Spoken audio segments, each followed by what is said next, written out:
வருடக்கணக்கிலே திருமணம் முடித்த மனைவியையும் பிள்ளைகளையும் தவிக்க விட்டுவிட்டு வெளிநாடுகளில் வாழுகிற ஒவ்வொரு ஈமானிய சகோதரனையும் விழித்துச் சொல்லுகிறேன், அல்லாஹ்விடத்தில், அல்லாஹ்வுடைய சன்னிதானத்தில் இந்த அமானிதங்களை பற்றி அல்லாஹ் உங்களிடத்தில் மிக கடுமையாக விசாரிப்பான், மிக கடுமையாக விசாரிப்பான்.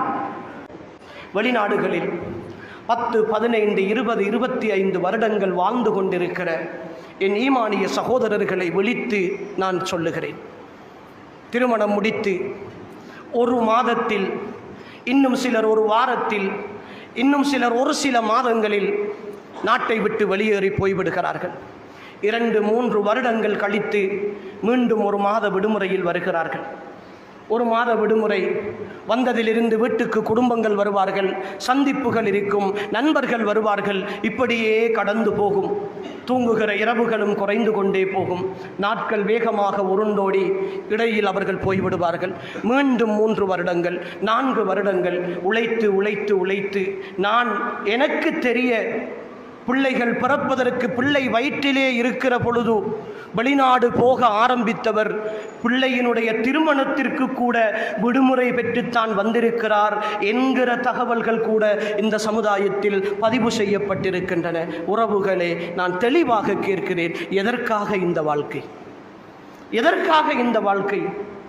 பெண் என்பவள் உணர்வுகளாலும் சதைகளாலும் அத்தனை அம்சங்களாலும் ஆளப்படுகிற ஒருவள் தானே.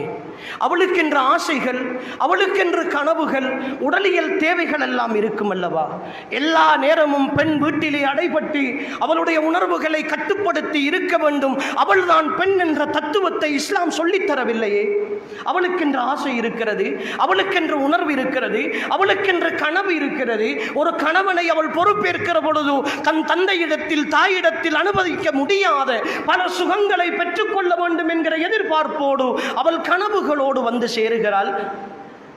20, 30 வருடங்கள், 10, 15 வருடங்கள் வீட்டோடு போராடி, பிள்ளைகளோடு போராடி, வெறும் பணத்தோடு வாழுகிற இந்த வாழ்க்கையால் நிம்மதி கிடைக்கும் என்று நினைக்கிறீர்களா?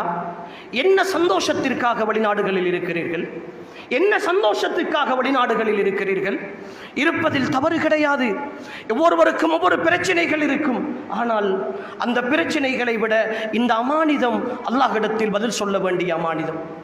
இந்த அமானிதம் அல்லாஹ்விடத்தில் பதில் சொல்ல வேண்டிய அமானிதம். மிக தெளிவாக சொல்லுகிறேன், மிக தெளிவாக சொல்லுகிறேன்.